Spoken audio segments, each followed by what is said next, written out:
Good evening, everyone. My name is Micha Lawrence. I'm 55 years old. I have 3 children. I live in the north of Israel, in a place called Alon HaGalil.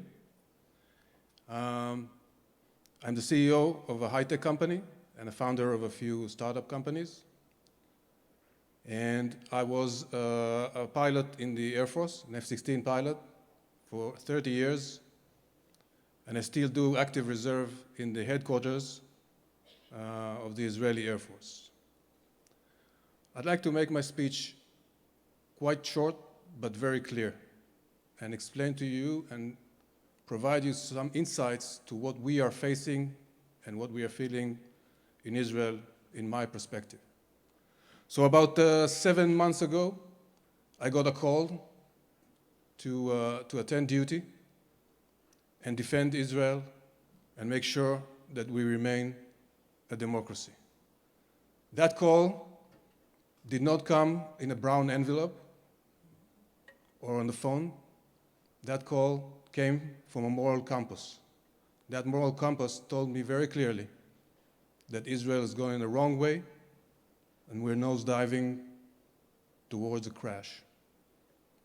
And that's why I joined my friends and brothers and sisters in arms to make sure that we can steer Israel in the right direction again and regain the moral compass that we have lost. Now, brothers and sisters in arms, a few words. As the name implies, we are armed, but our only armament is our commitment. That's all we have, our commitment to defend the democracy in Israel. That is the only thing that we do. We do not care about the policy of the government. We've all served under governments left and right. I've flown hundreds of missions under right wing, left wing, and I never cared who sent me because I was 100% sure that the target the cause is right and everything has passed through the right criticism and purity of arms. Now we're facing a new situation. So we have all joined forces in order to make sure that we recover from this situation. In fact, 95% of people in brothers and sisters in arms have nothing to do with the military, but they share the same cause, the same values that we do. Our commitment to the country. The same commitment to defend Israel as a soldier is the same commitment that I have now. I would like to explore with you for a few minutes what does the slogan written here, what does it mean? Israel is a Jewish and democratic state. That is our constitution. We do not have a constitution, unfortunately. So it comprises of 2 words, Jewish and democratic. First of all, Jewish, that's first and foremost. That is the moral compass. These are the moral values that drive us. If you want to refine it into day-to-day life, it means compassion. It means decency. It means purity of arm. It means all these things that are represented here in the 10 Commandments and are leading us when we go out and perform our defense missions. The second thing is democracy, which is kind of a framework to a set of values that we all share and we all believe in. And as Iftach said, these are the values that we follow. Now, what is the meaning when you comprise democracy? Practically, what happens? Any attempt to damage the independence of the Supreme Court means that there is total power in the executive arm. Total power means corruption. Total power means that the moral values are compromised. total power means that myself, for example, as someone responsible in the case of war, okay, to send hundreds of planes to do their mission, I don't have the trust of the people who send the targets to me. Where are they coming from? What's behind their decisions? I can't trust it. The trust is broken.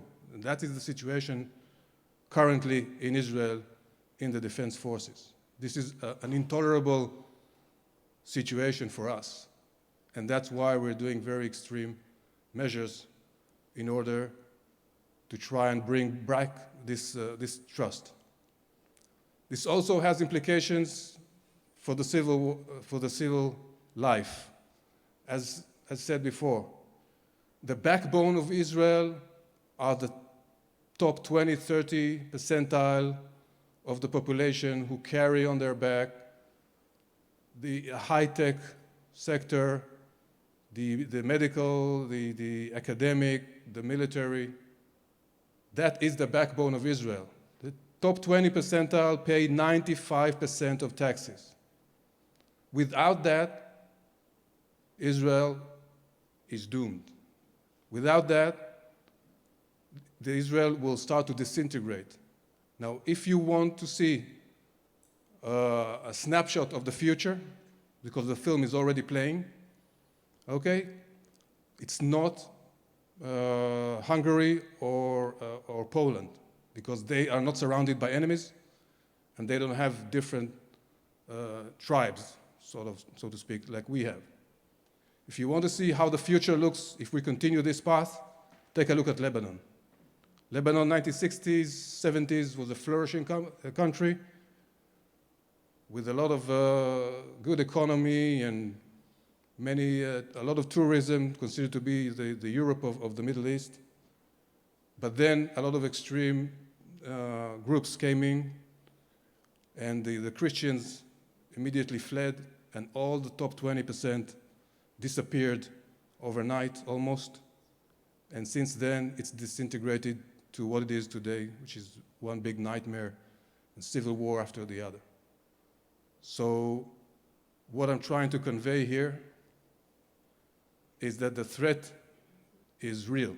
It's imminent, and it's a threat to the existence. It's not a political issue that will be solved somehow in a political deal. That's not the case. This is a threat to our existence. And this is not my personal opinion. That is an opinion shared by 170 of the top generals and heads of the police, the IDF, the Mossad, and the Shin Bet. They all said exactly the same. And that is the situation that we are facing.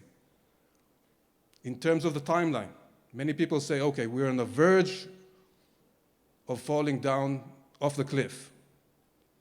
Well, again, I have bad news in that regard. We are already off the cliff, okay? We're in free falling into a sort of a black hole that no one knows what's down there. Because if there's going to be a judicial crisis, no one knows how can we emerge from that. In terms of the timeline, the next 75 days are going to probably determine the next 75 years of Israel. That is where we are. And it's important that we all realize that. Now, you might say to yourself, okay, fine, this guy is fighting for his country, that's okay. What does he want from me? I'm here in Seattle. I'm nicely placed in Redmond.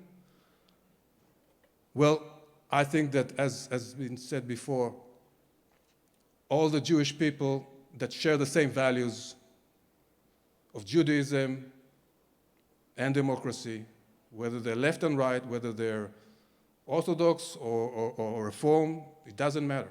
If we share the same values, as Rabbi Wiener mentioned, then we all should be here together, and we should all join forces, and your voice needs to be heard.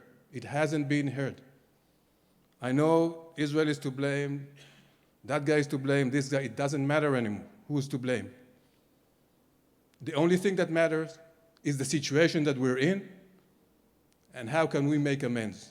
We can make amends if we all join forces together, if we all join hands, and your voice is heard in the corridors of Congress, in the corridors of the Knesset, in the Israeli media, and in the street. So if I have one message to you from here, that is the message. Being on the fence is not an option. It's not your right to interfere, it's your obligation to interfere.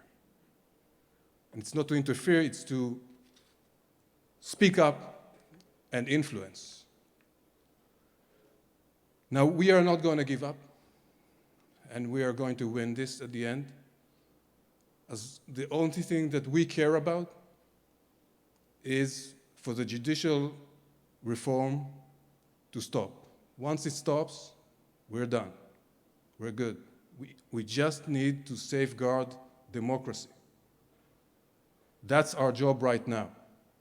And that is what we're looking to do. And we will prevail because we have no other choice. Thank you very much.